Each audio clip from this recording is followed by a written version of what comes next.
All right, welcome back into the Sports Source. This segment brought to you by Madisonville Marine. Since 1976, there's been no better place to buy a boat than Madisonville Marine. They have a selection of boats that is just deep and wide. They got all kinds of makes and models, more than anybody else you'll see on any lot. It's one of those things where, maybe you want this kind of boat and your wife wants that kind of boat. And it's like, well, fishing, well, she wants pontoon. Well, we'll have to go over here and check the pontoon shop. We got to go over and check the ski. Nope, you can do them all at Madisonville Marine. They've got them all. It's pretty impressive. If you've ever been down there, you need to get down there and see it. Highway 411 North in Madisonville. Tell Joe Special and the whole crew down there that I said hello. madmarine.com to learn more. All right, take a look here at Tennessee's foes. The teams in blue are the teams they've either played or they have on their schedule remaining. Bowling Green beats Murray State. Pitt loses to Western Michigan. Florida and Alabama, we talked about that. Missouri clocks Southeastern Missouri State. Who cares? Give up 28 points, though. Georgia pounds South Carolina into dust. Ole Miss and Lane Kiffin were running it up in the third quarter. They were up 61-21, 4th and 1 at their own 30, and they went for it because he remains a schmuck. Kentucky, they're not what I thought they were in week one. The quarterback looked to be going back to normal, 28-23, and the difference in that game was a pick six. It was a difference in the scores.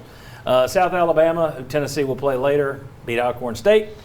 Vanderbilt scored 20 more on Stanford than they did East Tennessee State University. They look a lot better in their last two games, even a 20-point loss. Looks better than losing to East Tennessee State. Chuck, I'll start with you. Your takeaways. Well, let me do this. Guys, your takeaways on what you see there. Anything change your views of how Tennessee's, what they're going to face moving forward? I think you continue to say maybe Kentucky's a game that you can play for and win. When earlier this year you would have said, probably not. Right. Ole Miss still looks like impossible. Georgia, Alabama, Florida. So your games are the same. You're going to have to score a lot of points to beat Missouri.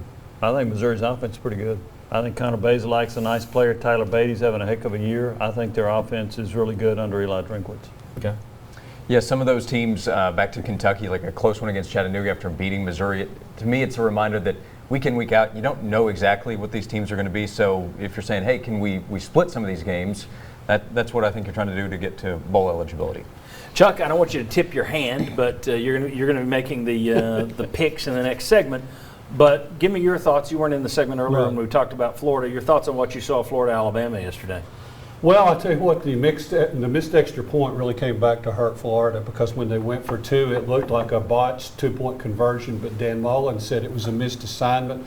I think Emory Jones, the quarterback, was trying to pull the ball out. It looked like they were both going to try and run into the end zone together. I've never seen that. So, what I did notice, though, guys, was that, did you hear the Boo Birds out early in that game at Florida? And we'll talk about this some later. You were talking about bold moves, but somebody, if they could really have, like Will said, you really need to get off to a good start there.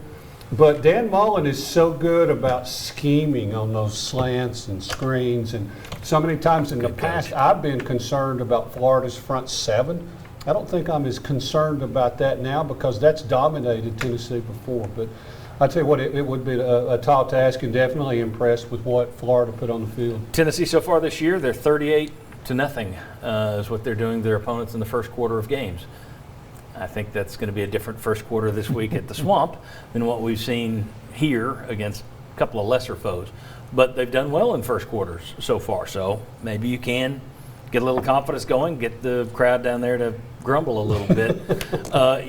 Thoughts on Dan Mullen? He's not the recruiter Kirby Smart is. I think he's a better coach, though. I think he takes. I think he does a better job of taking what he's got and molding it into a team that can beat you or hang with anybody than Kirby Smart does with all. I think Smart strikes me as I need the 85 best guys. And if I've got that, I'll beat you.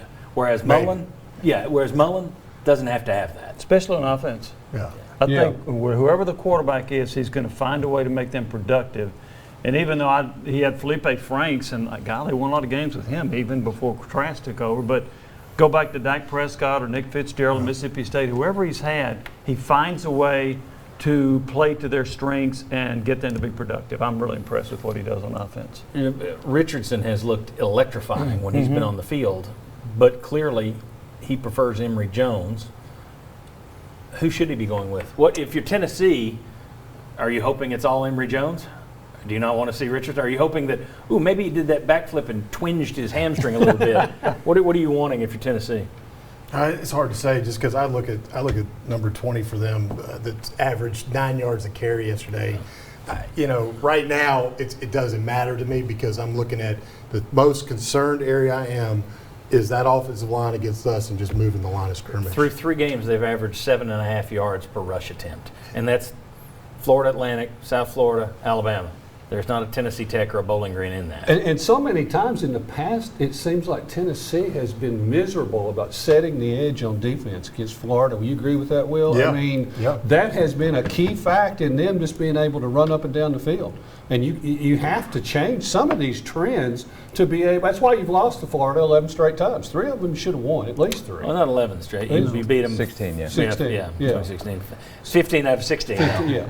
4 straight. Yeah, five that's right, straight because it was since the then. Josh Dobbs games here. Yeah, But I mean, yeah. there's a reason why Florida consistently seems to have the come out on top in this game. I think the biggest focus is up front on the line of scrimmage. To your quarterback question, Tennessee fans are used to fearing the Florida backup quarterback.